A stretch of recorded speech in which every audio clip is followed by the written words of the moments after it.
Hey everyone, welcome back. Our next guests are part of a historical movement being presented together with Bronx Banda to celebrate Bronx culture and the story of how a 9-piece jazz ensemble was formed during the pandemic. And in a new exhibition titled Bronx Banda, Love and Resilience, releasing a new 12-song album, a documentary short, and a coloring book. Joining us to share more is Bronx Banda's lead and pianist, multi-Grammy winner and Steinway artist, Arturo O'Farrill. And we also have multi-percussionist, Annette A. Aguilar, and Casita Maria Center for Arts and Education Deputy Director, of Creative Arts and Communications, Gail Heidel. Hello and welcome. Hello, Rhina. Hello, how are you, Rhina? Good to see you. Good to see all of these lovely faces making some beautiful historical memories during, I guess, the silver lining of what we've been enduring the past 2 years. So, Gail, I'd like to start with you in just sharing with everyone exactly why, I guess, Casita Maria formed this relationship with, I'm not quite clear if Bronx Banda came out of Casita Maria or if Bronx Banda was formed and collaborates with Casita Maria. Thanks, Rhina. So we have been working with Arturo O'Farrill for over 7 years through the generous funding from Doris Duke Charitable Foundation. And we received another round of funding in 2019 to form a jazz ensemble.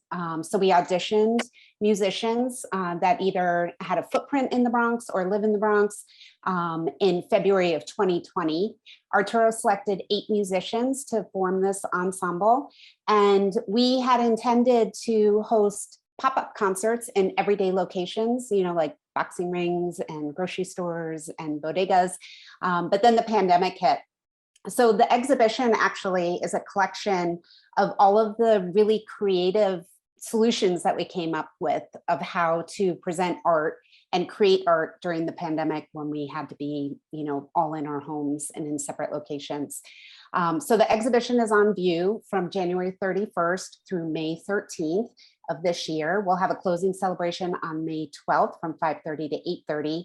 And what's really interesting about Bronx Banda is that all of the compositions are based on oral histories that we collected during the pandemic.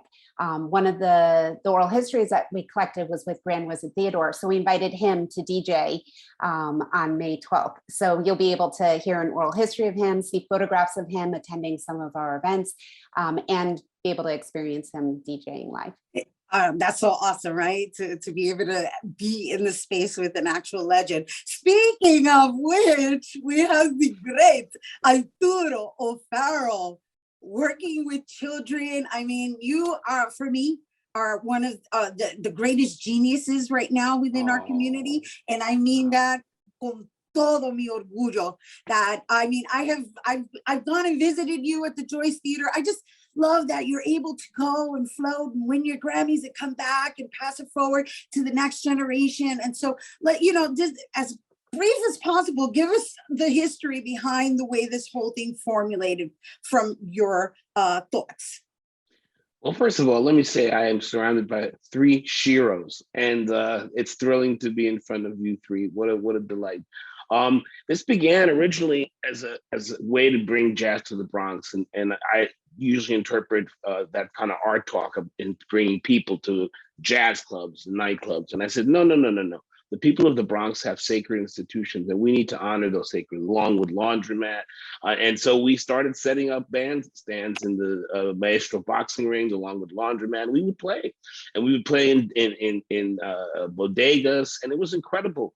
And this latest iteration was really special to me because prior to this, we had just kind of gone by word of mouth. And Gail had the brilliant idea of really opening it up to a blind audition process in which that's the way people really diversify their ranks, is by taking people based on what they are and how they play, not by what they look like, who they know. I didn't know half the people in this Bronx Banda iteration, and I was thrilled. I was thrilled to meet people and play with new people, and here's the really beautiful thing: it's just bringing together people from such different disciplines. We have a rock guitarist, basically, kind of not a rock guitarist, but a rock art music guitarist, the wonderful soprano, incredible violas, I mean, just from every walk of life. The great Annette Aguilar is with us, and so we really wanted to base this on the Bronx. We wanted to be about the Bronx. We wanted to be for the Bronx. We wanted to have people. All the compositions are based on oral histories that I participated in with Berta Jotar. And I mean, great heroes, not just the Grand Wizard Theodore, but Bill Aguado, people who have left such an indelible impression and have made life wonderful for decades for people from the Bronx. And the people of the Bronx deserve all the love and support, because it's a beautiful, incredible community. And for me, the ultimate reality was working with the kids. Was interacting with the children. And it's always my favorite thing to do. I consider myself a big child. Yeah. And so when I get to play with children, I'm in it. I'm in home turf.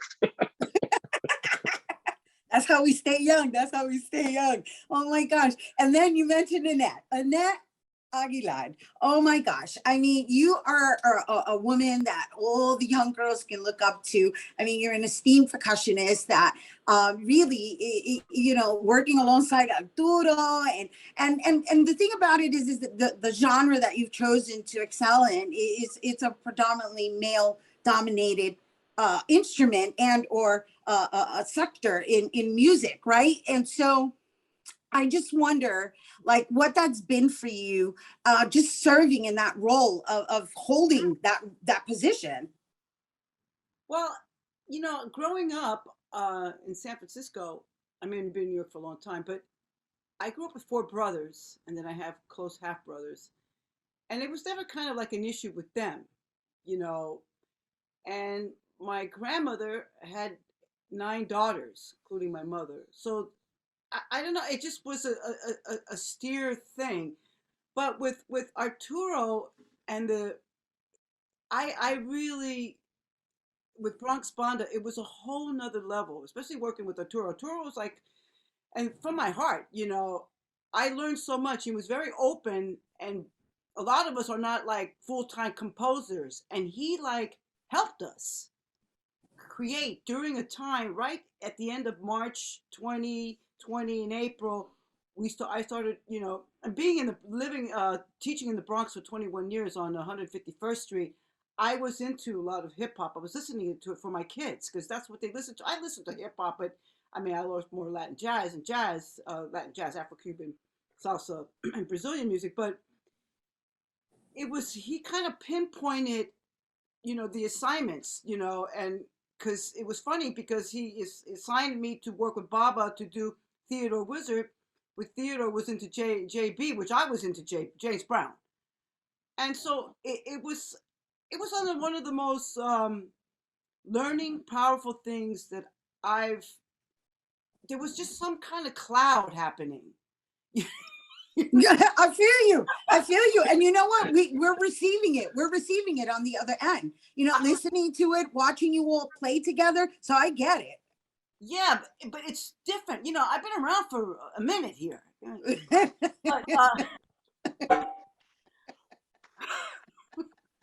But the deal is, it's another level, and really, I'm a student every day for me.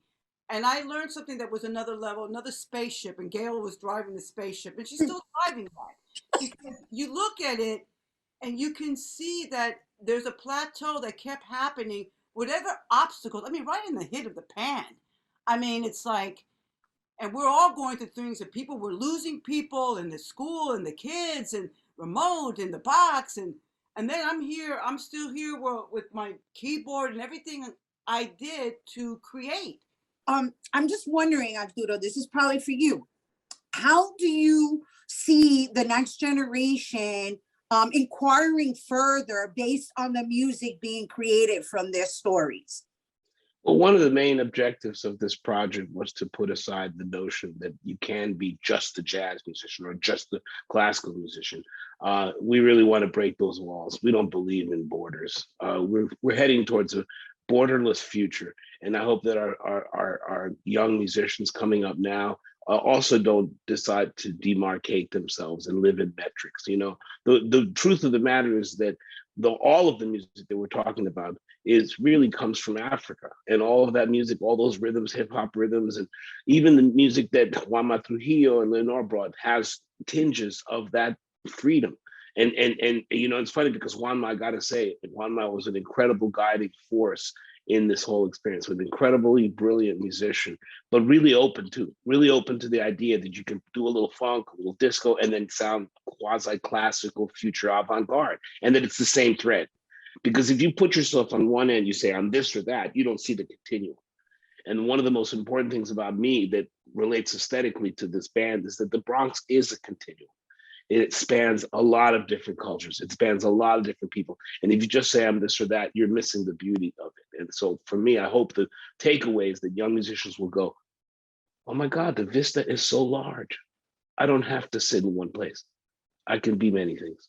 Oh my gosh, thank you all for taking the time to be here with us. Gail Heidel, Annette A. Aguilar, and of course the great Arturo O'Farrill. And you guys, once again, the multimedia exhibition, Bronx Banda, Love and Resilience, is currently on view now through May 13th. And the new album and accompanying coloring book will both be distributed to visitors for free while supplies last at Casita Maria's Gallery, located at 928 Simpson Street in the Bronx. And for more information, you can visit casitamaria.org.